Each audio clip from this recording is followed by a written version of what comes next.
hope you enjoy the poetry. And so at this time, I'd like to introduce Ted Vaca. Ted, Hello. take it away, my friend. All right, we're going to go right into some poetry here. I hope that you enjoy it. I'm going to try to keep it, entertaining for you, and not get too heavy. This world being what it is, it's I find it to be very big. I don't find it to be a small world. And in this first piece I'm going to read for you, kind of deals with the largeness of the world and you and me trying to find a place in it. And I think you'll be able to see that, hopefully, in this piece as I read it to you. It's called, the title is just the date that I wrote it. It's just July 7th, 2019. This morning, I go in search for you.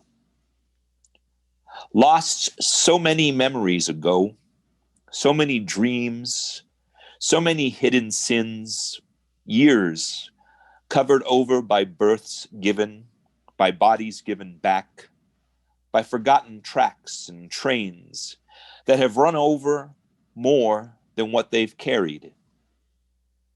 I leave this shelter, this warm, dry room, and head out into the rain and wind.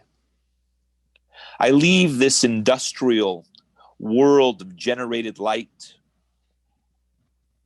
and head for the sunrise. I leave behind those that I shall return to with the legend of our star-bound past. I shall return with a map toward our innocence and collective creation upon the planets we carry within and yet still don't know the way. Await my return and welcome me back with a prayer from the universe upon your tongue. July 7th, 2019. Is sometimes we have to leave what is comfortable, right? I talk about being in a warm, dry, safe place, but in order to encounter the things that we need to in life to become more than what we are, we have to leave our comfort. We have to reach out into the fire or into the elements, into the rain, into the wind, in order to discover these other aspects of ourselves. And to remember, I think maybe in the piece too is that you're not alone.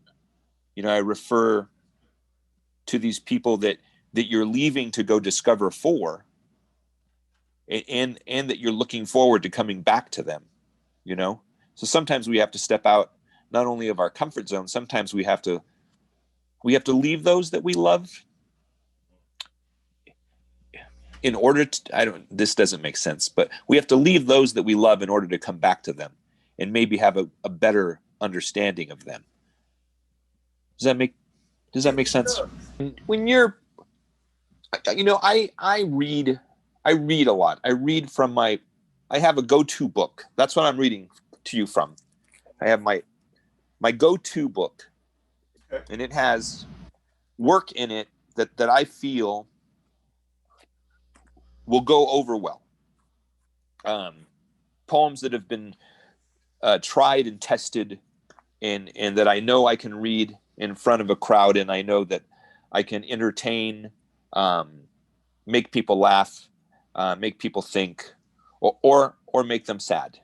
I don't wish to, but through the experiences, and so it's very, for me, it's very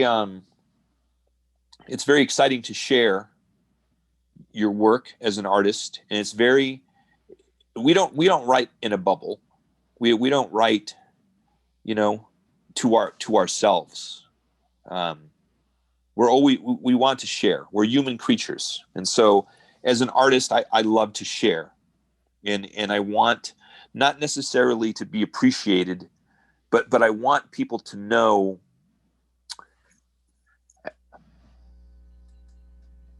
I want them to know that we're more one, and we're more together than we are separate. And by communicating the work that I do with people, I get that connection. I know that we are more alike than we are apart. So that's something that I get out of it. Um, it's fun. It's fun. It's engaging, and it's good to be out, like, when we can. COVID has been a damper on that, but Okay to do. it varies. It varies from crowd to crowd. But absolutely, it's great to awe or whimper or vocalize your feeling, how you're feeling.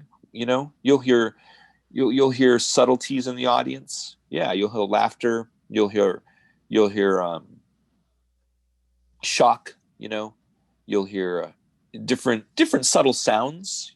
But it depends on the crowd. Some crowds are more vocal than other crowds, for sure. But absolutely, it's good to engage with with a person that's entertaining or reading or performing for you. When it's appropriate, right?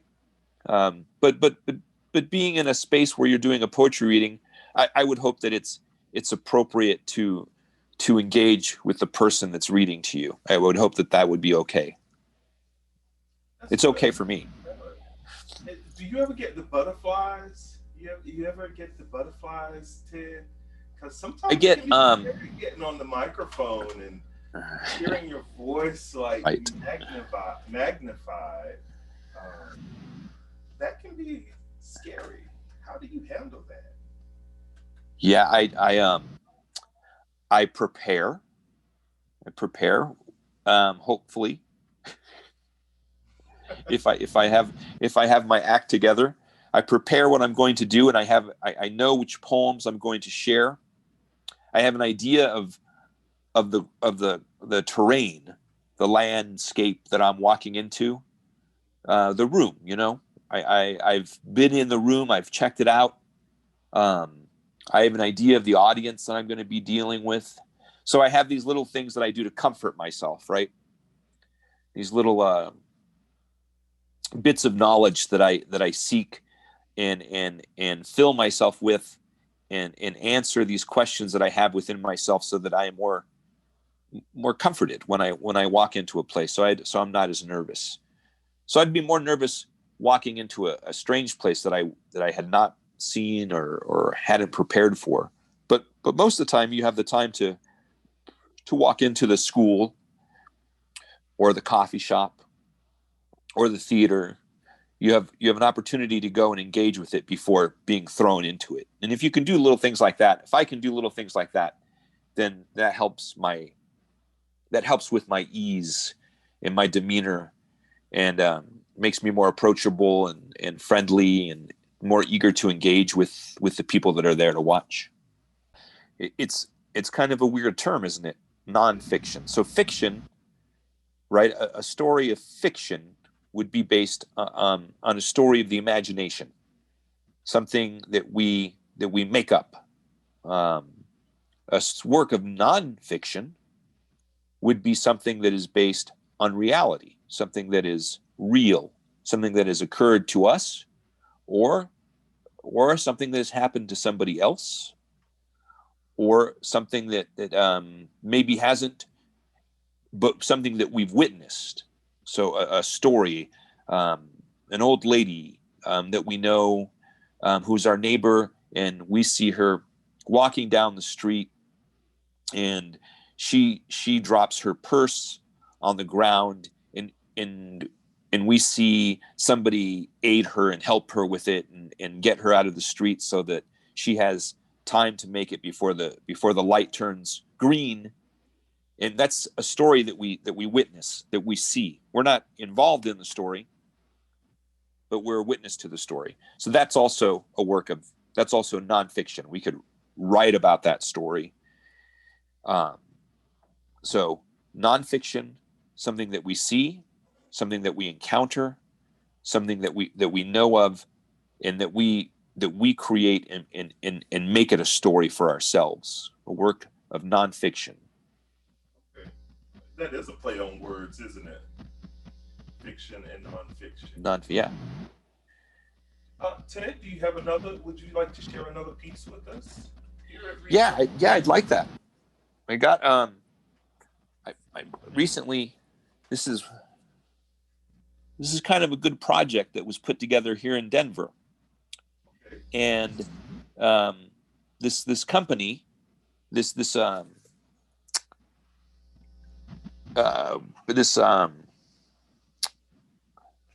press, publishing press here in Denver, South Broadway Press, decided they wanted to help some people out because of the times that we're in.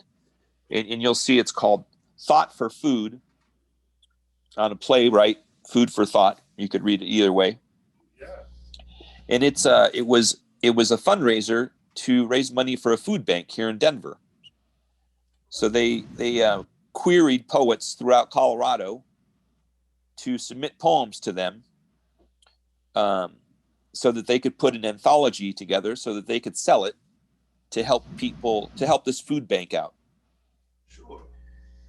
And so I submitted a poem, and they took it. They were gracious enough to put it in there. And this is a poem for the times. And you know, we for good and bad, we're living through a period of history in our time, in this year that is past, and this year to come.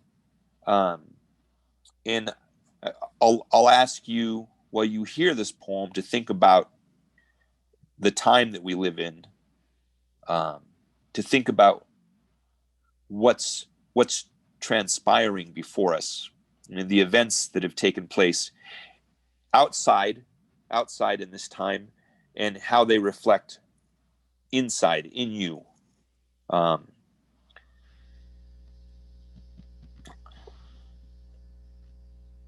Number 5, April 2020.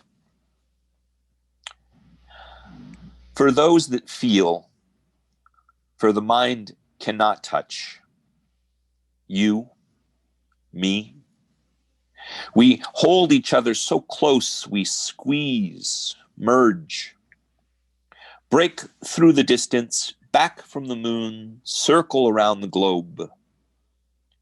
I sit next to you. You ask me if the canyon spirit is going to die. We shelter in place on a small bench by the fountain in Civic Center, surrounded by trees. We have to rely on ourselves to keep it alive, I say. The wind blows, people are howling, and their loneliness and yearning for all that they once held burns through the dusk. You ask me if I can feel it. Feel what? I ask. The wild return, you say. Of what? I say. Of everything we ever loved and never could tame.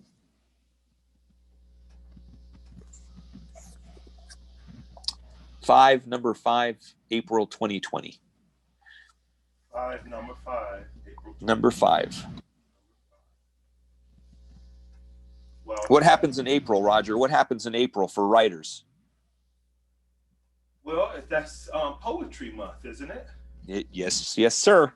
What's one of the challenges that happens during that poetry month? What happens?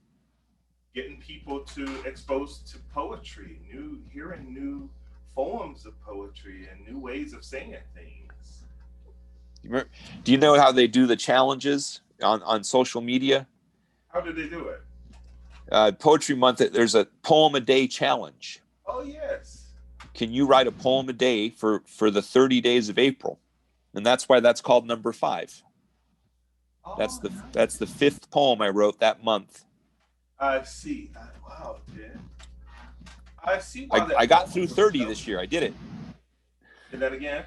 I got through 30. I did it this year. Did you now? Does April have 31? How many days does April have, Roger? April has let's see, let's double check that to make sure.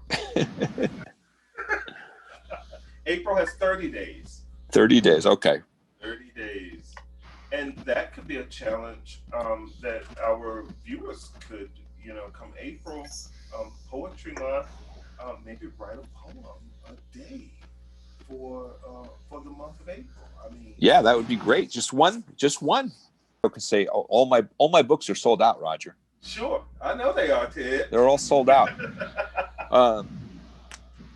I've been wanting to make another chapbook. I've been wanting to create something and it's the embers are lit. There's a fire being stoked, but it hasn't happened yet. But I have a lineup. I got to get off my butt and put out another book. And I just really appreciate you, Ted, and I appreciate your time with us today. And thank you for joining us. Absolutely. It's a pleasure. Thank you, Ted. Yeah.